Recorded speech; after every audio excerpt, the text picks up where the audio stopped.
Welcome to Pindar Poetry. We hope you learned something new. You begin by importing your SDL or OBJ into Meshmixer and immediately checking scale and integrity.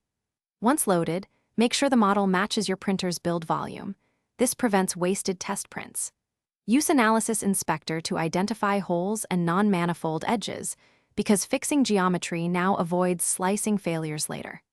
If a repair is ambiguous, manually select problematic faces and choose Remesh or Close. This ensures a clean mesh and sets you up for precise editing and support generation. Now you refine geometry and reduce print time by optimizing topology.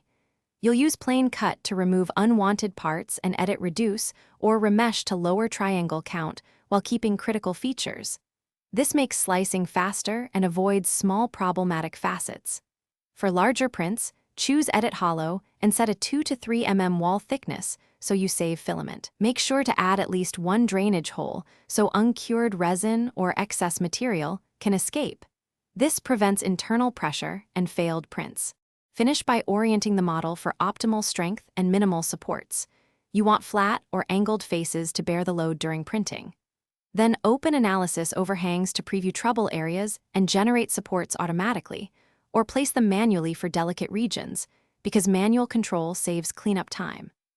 Once satisfied, export as SDL with the correct unit setting and reopen in your slicer to verify support interfaces and print time. If you see layer gaps or failed supports, reorient a few degrees and regenerate supports.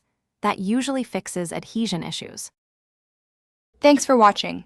Consider subscribing if we helped you.